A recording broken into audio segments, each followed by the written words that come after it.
Hi, mayong adlaw. Nana ko'y gusto nga i-share ninyo, no? Siguro sa mga makakita nini na ginaot ko nga makahatag ninyo dugang nga paglaom, dugang nga mga pagpahimang no sa tukang kulingon. Na ako nabasa diha sa libro sa Biblia, sa Panultihon Kapitulo 23 versikulo 4 makaigsunan na ingon dinhi. Pagmatngon nga dili ka mo maugtas sa imong pagpaningkamot nga madato. Sa usa ka papamilok mahimong mahanaw lamang ang imong salapi, daw gitugkan gining pako ug mulupad sa layo sama sa usa ka agila. Abi ninyo makaigsunan, nagtuog ko ba nga wala gi usa ka dato nga wala mangandoy nga madato. Kitang tanan nangandoy nga madato nga naman ang kadato makaigsunan naa diha ang daghan kay nga pribilehiyo. Tungod kay pwede nimo palito ng tanan, pwede nimo makuha ang tanan, pwede nimo maadtuan ang tanan kung dato ka. Pero kung makabot man lang gani na nimo makaigsunan o kung gusto manggali na nimo kaputon, ang Ginoo na ay pahimangnudan nimo. Matod pa din magmatngon ka.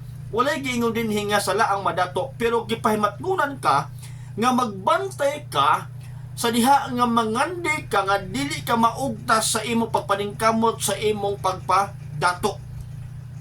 Kay matod pa diri makaigsunan ang tanang butang nga imong naangkon mulabay ra gid na og mawala ra gid na og kalit nimo.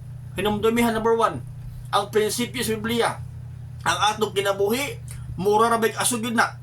Makita nimo kadali, taon-taon mahanaw ra og kalit. Gawas ni ana makaigsunan dunay daghang mga butang nga posible mapiktuhan man gud. Ang Ginoo man gud nakita man gud niya kitibukan nga sa posibleng mitabo sa diha nga imo kaputon ang imong pangandoy. Pinaagi sa papaningkamot nga madato ka. Ako nangandoy ko nga mudato ko. Kitang tanan nangandoy tang mudato ta. Pero bantay makaigsunan. Sa diha nga maningkamot ka nga madato ka. Kumusta man ang imong relasyon sa imong pamilya? Nagdungan pa ba mo tulog? Nagdungan pa ba mo og kaon sa pamahaw paniudto panihapon? Ang inyong mga pagampo, ang inyong family worship sa inyong panimalay, nahimo pa ba ninyo na mga kaigsunan? Or ang imong relasyon sa imong mga silingan, maayo pa ba kaha? Or dili na wala na kay panahon makigugoy-hugoy kay grabe nakakabisi sa imong papaningkamot nga mahimo ka madato? Ug labaw sa tanan, kumusta ka ang imong relasyon sa Ginoo? Maayo pa ba ang imong pagsimba o basin ba ka ang imong pagsimba ang imong unahuna na agihapon sa imong kwarta? Kay nga naman usahay baya makaigsunan. Kana ganing na mga panahon nga di nakakayo ganahan mo simba kay sayangan na gani ka sa income nimo ni anang adlaw, o baka nagsimba ka pero ang imong huna-huna makaigsunan naa gihapon sa imong pagpaningkamot nga mudato ka. Labaw sa tanan makaigsunan, kumusta man ang imong kaugalingon? Stress na ba ka? Sa unang panahon maayo ang imong tulog, pero sa diha nga miabot sa imuhan ang sitwasyon, ang imong ulo, ang imong utok bisan gatulog ka makaigsunan katuyok. Kaya naman, daghan kay gihuna-huna kay dili baya sa tanang panahon maayo ang daghan sa imong kinabuhi makaigsunan. No?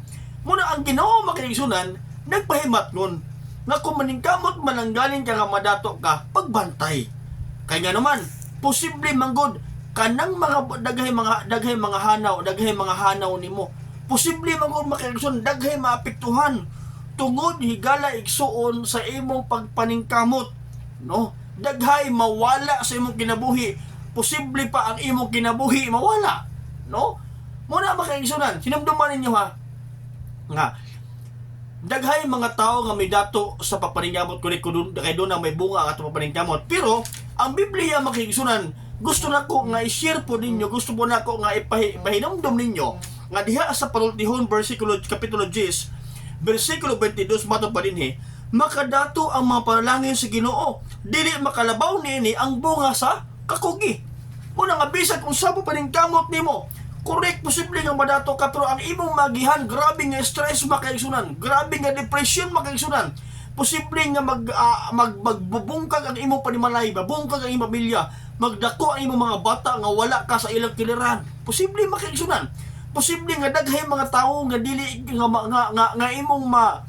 imong makalaban, no? Daghay mga tao nga imong malupikan, daghay mga tao nga imong malimbungan tungod lamang sa imong papangandoy nga modato ka makaigsunan. Pero hinumdumi na ay pamaagi ang Ginoo nga pwede na nimo makabot nga dili lamang pinaagi sa imong kakugi. Ang Biblia gasulti ha, ako balikon. Panultihon, kapitulo 10, versikulo 22, nga ang panalangin sa Ginoo makadato po dahil nimo og nako labaw pa sa imo og akong kakugi. Anawar ko na makaigsunan.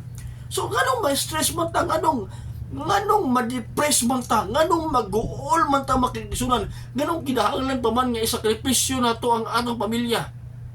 Anong kinahanglan pa man nga maglabad ang atong ulo nga maabot pa sa punto nga mawala ta sa pagpangalagad sa Ginoo. Nga ang panalangin sa Ginoo mas malabaw nga makadato kaysa igsuon sa imo og akong kakugi. Hinumdumi makaigsunan dato bay ang atong Ginoo. So nining gahapon nining adlaw makaigsunan. Ako nagapanginaot nga sa matag butang nga ato pangandoyon. Pagmatngon lang gyud. Pagmatngon lang nga dili ka maugtas, nga dili ka ma-drain makaigsunan, nga dili ka madaot sa imong pilabihan nga pagpaningkamot og hinumdumi nga naa kay Ginoo, hinumdumi nga naay Ginoo, nga naghuwat ra gyud nga imo siyang sangpiton, naay Ginoo nga anda mo panalangin nimo, nga anda mo hatag nimo ang abundansya sa kinabuhi, anda mo nga mo padato nimo dili man sa salapi sama sa uban nga bahandianon sa kalibutan, apan pinaagi sa mga butang nga ikaayo nimo og sa imong panimalay. So nang hinaot ko makaigsunan nga kining gamay kaayo nga pagpahinumdom mahimo nato nga inspirasyon samtang kita nagapaningkamot og sa inihini nagakapot sa atong mga panghandoy sa atong mga kinabuhi. Maayong adlaw og pag-amping higala igsuon.